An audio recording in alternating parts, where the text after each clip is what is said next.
Balik lagi di Catatan Hati, platform berbagi rasa yang kadang bikin kita mewek, kadang bikin kita ketawa. Gue Arga, dan malam ini kita akan menyentuh sebuah babat perpisahan yang paling pahit. Bukan sekadar putus, tapi melihat dia berbahagia dengan orang lain. Kita bicara tentang melepasmu itu mudah, merelakanmu dengannya yang menyakitkan. Dan untuk menemani kita menyelami luka yang kompleks ini, sudah hadir di studio seorang wanita yang dengan berani mau berbagi sisi paling rapuhnya, yaitu April. Selamat malam April, terima kasih sudah mau hadir. Halo Arga, halo semua yang mendengarkan. Gue April. Jujur, topik ini adalah garis akhir dari sakit hati gak? Rasanya seperti lo sudah selesai lari maraton, tapi di garis finish, lo disuruh melihat orang yang lo cintai justru merayakan kemenangan dengan rival lo. Biasanya orang bilang melupakan itu yang paling susah, tapi ada tahapan di mana kita sudah ikhlas dia pergi, tapi sakitnya muncul lagi saat melihat kemesraan yang dulu milik kita, kini menjadi milik orang lain. Betul. Melepasnya itu cuma perpisahan fisik. Kita bisa menghapus kontak, memblokir, menjauh. Tapi merelakannya dengan orang lain, itu perpisahan spiritual. Itu seperti lo harus mematikan harapan yang sudah lo tanam di hati lo sendiri dan melihat harapan itu mekar di taman orang lain. April, bisa ceritakan momen apa yang paling menusuk? Apakah saat lo melihat foto mereka berdua atau mendengar kabar dari teman? Momen terburuk adalah ketika gue nggak sengaja ngelihat foto mereka di tempat kencan pertama kami. Itu tempat yang sangat biasa, tapi punya nilai sakral di hati gue. Di foto itu, dia senyum. Senyum yang sama persis saat dia dulu memandang gue. Rasanya seperti dikhianati oleh kenangan sendiri ya. Iya, rasanya seperti semua momen indah itu jadi flashback palsu. Dan lo tahu, dia melakukan hal yang sama. Membawa orang yang sama, dan menunjukkan senyum yang sama. Gue jadi bertanya, apakah yang aku rasakan dulu itu genuine? Atau aku hanya bagian dari repetisi di hidup dia? Itu adalah pertanyaan yang paling menghancurkan menurut gue. Ketika cinta lama kita menjadi protokol yang diulang untuk cinta yang baru.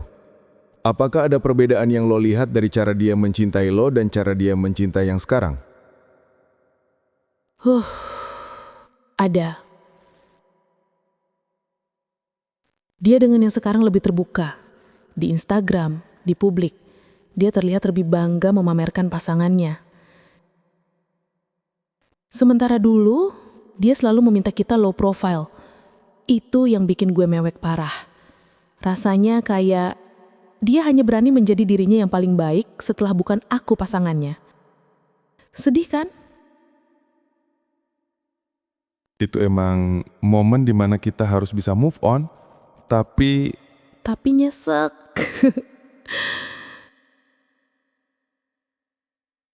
di titik ini kita bicara tentang ikhlas yang terpaksa.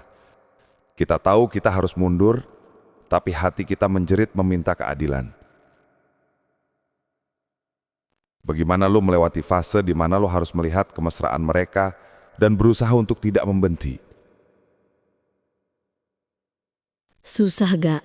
Sangat susah. Ada malam-malam di mana gue stalking mereka sampai jam 3 pagi, nangis, lalu berusaha menghapus semua air mata di pagi hari.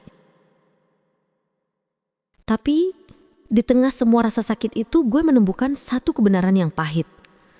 Kalau lo benar-benar mencintai, lo harus merelakan dia bahagia, meskipun kebahagiaannya bukan lagi dengan lo. Itu adalah tanda kedewasaan yang menyakitkan. Sebuah pembuktian bahwa cinta kita itu tulus, bukan posesif. Iya, dan yang lebih menyakitkan lagi adalah merelakannya bahagia dengan orang yang pernah lo khawatirkan. Melihat dia tersenyum tulus, itu akhirnya membebaskan gue, tapi sekaligus mengiris gue jadi serpihan. Itu seperti mengucapkan selamat tinggal untuk yang kedua kalinya. Dan kali ini, selamanya. Ini momen mewek pertama di studio ini. Satu studio butuh tisu buat ngelap air mata nih. Yang di rumah lap dulu air matanya ya. Gue jadi ingat episode pertama tentang patah hati nih. Ayo lanjut. Oke, kita lanjut. Oke, Pril. Di tengah semua rasa sakit dan getir itu, apa yang tersisa di hati lo sekarang?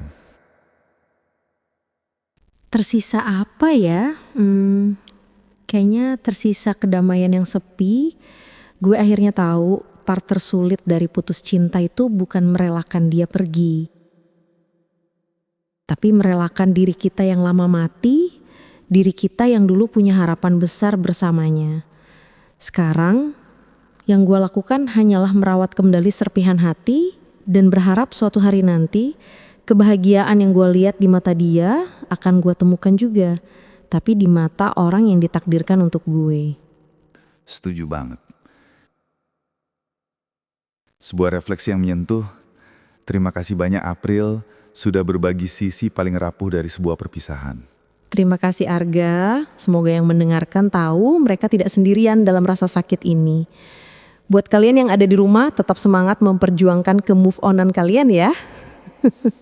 Betul sekali. Kita udahan nih acaranya. Udahan dulu biar nggak tambah mewek gue.